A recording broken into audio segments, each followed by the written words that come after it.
Oye, cuéntanos un poco sobre este cambio en las rutas aéreas.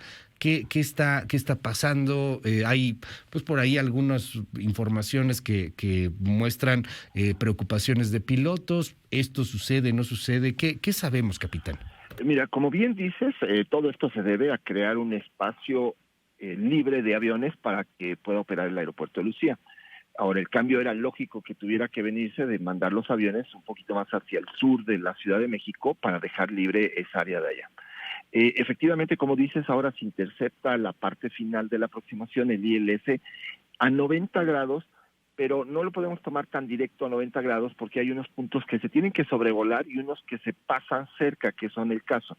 Entonces, el viraje es iniciantes, aunque sí tenemos reportes de que durante este viraje no se captura la señal completa del ILS para aterrizar, lo cual hay que intervenir manualmente el avión para completar la aproximación y hacerlo seguro, pero desde el punto de vista de esta modernidad de navegación, el avión lo debería de poder hacer de una manera automática, lo cual no está pasando y por supuesto tendrán que ajustar ese tipo de alturas que es a la que la cruzamos, Ujú. pero como la altura se define por la orografía, habrá que ver si se permite pasar más bajo o tendrán que mover la antena para darle un mayor ángulo, que ya no es deseable lo que tiene el aeropuerto de México ahorita. Lo deseable son 3 grados, ahorita ya está en 3.1. Ujú. Si fuera el caso y lo tuvieran que subir a 3.2 grados, eso ya empieza a no ser deseable porque la aproximación se hace más rápida y puede caer en una aproximación inestable. A ver, esto, sin un afán de ser alarmista, pero entiendo por lo que leemos en algunas columnas, etcétera, por lo que han dicho algunos pilotos, que se vuela mucho más cerca, por ejemplo, del Ajusco, ¿no? Y estas aproximaciones, pues entiendo que tienes menos asistencia de tecnología, más pericia de los pilotos y, pues, Dios no lo quiera, pero ¿puede haber un error humano en algún punto? No, fíjate que es al revés. Esta Ajá, tecnología que se está utilizando es de navegación más exacta. ok. Ahí es lo importante de seguir exactamente lo que está publicado. Ahora sí hemos recibido reportes de pilotos porque ahora vemos la sierra más cercana. Ujú. Eh, Antes, bajo otra es que cuando hablamos de tecnología no es exactamente lo que se está haciendo. Estas técnicas de aproximación, de Ajá. diseño de la aproximación, permiten estar sobrevolando obstáculos a 1000 pies, esos son 300 metros que antes no los teníamos tan cercano. Pero para cumplir con eso Ujú. hay que seguir precisamente lo que se publicó para no caer en una probable alerta de la alarma de proximidad de terreno, Ok. pero no estamos acostumbrados. Ahora, esto está sucediendo en esta época del año donde ha habido buen clima, Ajá. y habrá que esperarnos un par de meses que empiecen las tormentas de verano, a ver qué pasa. Como Sí. sabemos, se juntan mucho en la sierra de entre México y Sí. Cuernavaca y siempre llueve, y por ahí estamos pasando ahora.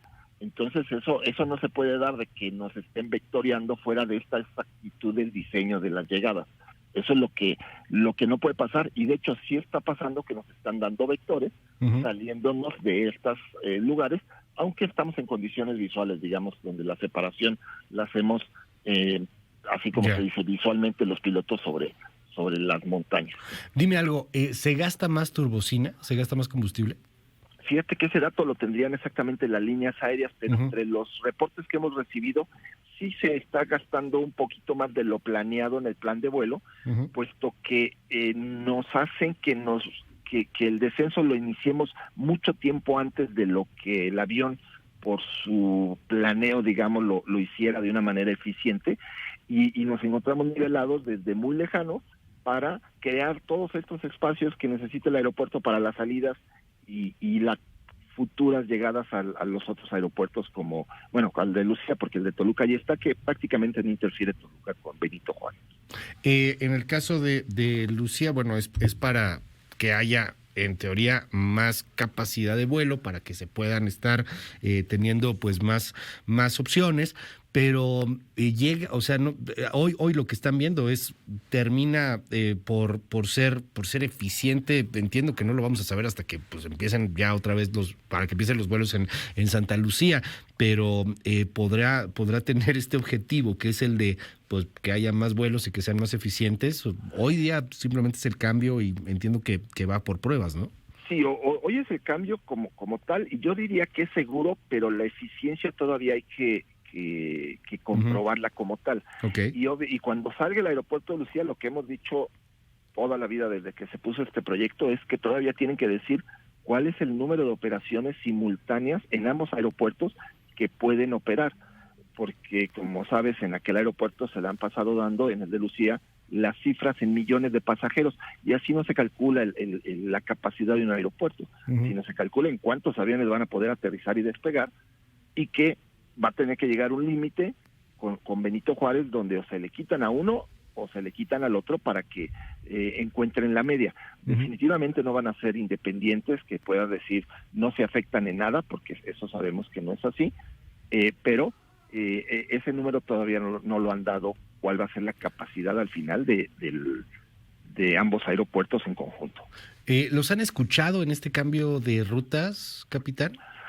Fíjate que parcialmente sí, porque cuando ya las tenían diseñadas, tuvimos reuniones con ellos para que nosotros las viéramos, digamos, antes, y ahí hicimos algunos comentarios. A mí en lo particular me tocó probarlas en los simuladores del Grupo Aeroméxico, de 2 aviones, y uno la podía hacer muy bien, y el avión grande, para hacerla, que es el que yo vuelo, uno tiene que utilizar mucho los frenos de velocidad, que es como igual que en el coche, cada que uno utilice el freno va a tener que utilizar el acelerador después y se convierte en ineficiente y que consume combustible. Y eso lo vimos donde sí lo podemos hacer, pero hay que estar haciendo cosas que normalmente no harías en otras ciudades de manera convencional, ¿no? Que para cumplir estos perfiles de descenso y los cambios de velocidad que piden, que normalmente es hacia reducción, pues no se puede descender y frenar al mismo tiempo, cuesta mucho resistencia aerodinámica para poder hacer este tipo de operaciones, y al final se da en consumo que se desperdició antes de esto, ¿no?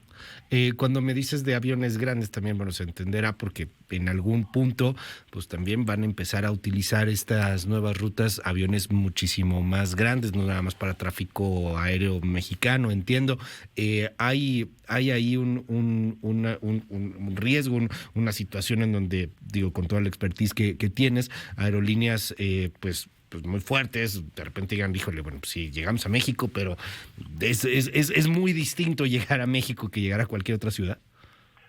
En cierta medida es distinto, no yo no diría muy distinto, porque hay algunos otros aeropuertos donde tiene requerimientos más específicos, pero sí, mientras el avión sea más grande, también el reducir o volar a velocidades menores en gran altitud le cuesta más trabajo por su propio peso. Claro. Y en ocasiones no podemos cumplir las restricciones de velocidad que nos dan ellos por la altitud a la que vamos volando en ese momento, donde el avión físicamente no podemos extender las ayudas aerodinámicas por la altitud, ¿no? Tenemos que bajar de 20,000 pies y a veces nos piden reducciones. Y eso es por la orografía de México. México está a 7,000 pies. Claro. Arriba de 20,000, pues nada más son 13,000 de diferencia contra un Nueva York que tiene 20,000 pies, digamos, para hacer esto. Entonces, ese tipo de cosas se están dando y bueno, cuando vienen los aviones pesados no vamos a poder cumplir con eso y tendrá que ajustar el CTA, el control de tránsito aéreo tendrá que ajustar estas velocidades de los aviones grandes para que no afecte o dejar más espacio entre los de adelante, digamos, y eso en donde se ve en disminución de la capacidad finalmente, ¿no? Del ruido, o sea, esto pues tiene que suceder, pasa, pero hoy hay muchas quejas de ruido porque antes no pasaban por ahí aviones, evidentemente. ¿Se espera que se incremente? ¿Se puede solucionar? Fíjate que esta tecnología de diseño sí permite el reducir el ruido. Sabemos que tienen en el programa la incorporación de unos aparatos que se colocan en tierra que se llaman GBAS, que quiere decir Ground Base Augmentation System, donde le da una mayor exactitud a esta navegación de los satélites y se utiliza para hacer aproximaciones por instrumentos, pero también para evitar ruidos en las diferentes zonas. Esto es en muchos lados del mundo que operamos, puede decir ahorita Madrid, en el despegue hacemos un viraje para evitar el ruido sobre una comunidad. Y hay sensores de ruido en tierra que cuando por algo lo sobrevolamos, que déjame te digo que cuando lo vuelas siguiendo la navegación automática, es prácticamente imposible que cometas que invadas esa zona de ruido. lo evitas. Entonces, la tecnología existe. ¿Qué pasa mucho aquí? Que se está dando prioridad a crear el espacio en Santa Lucía, sin importar lo que pase para acá, es decir, es el sí o sí lo pongo por este lado. Sí se podrían hacer algunas adaptaciones y creo que se deberían de hacer, porque de hecho esto lo comentamos desde un principio, que es una zona donde no existía el ruido y iba a haber quejas. Por el otro lado, digo, yo vivo muy cerca de lo que era el borde de San Mateo, allá por el norte de la ciudad, y ahora ahí ya no pasan los aviones, lo cual estamos felices, ¿verdad? Sí, claro. Son unas por otras. Pero definitivamente ahora se está dando el aumento hacia el sur de la ciudad, la zona de Tecamachalco, que aunque están pasando los aviones más altos, pero por alguna razón la parte de la orografía crea un efecto raro con el ruido donde se está escuchando muy fuerte.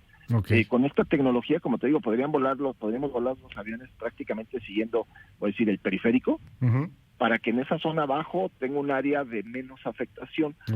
Claro, siempre habrá que ver los virajes, donde se dan las velocidades, hay muchas cosas que cumplir, pero esta tecnología permite hacer ese tipo de virajes para evitar ciertas zonas. Heriberto Salazar, capitán, muchísimas gracias por tomarnos la comunicación y estamos al habla si nos permites. Claro que sí, Luis, un placer como siempre y un saludo a todos. Gracias, es el presidente del Colegio de Pilotos, Heriberto Salazar.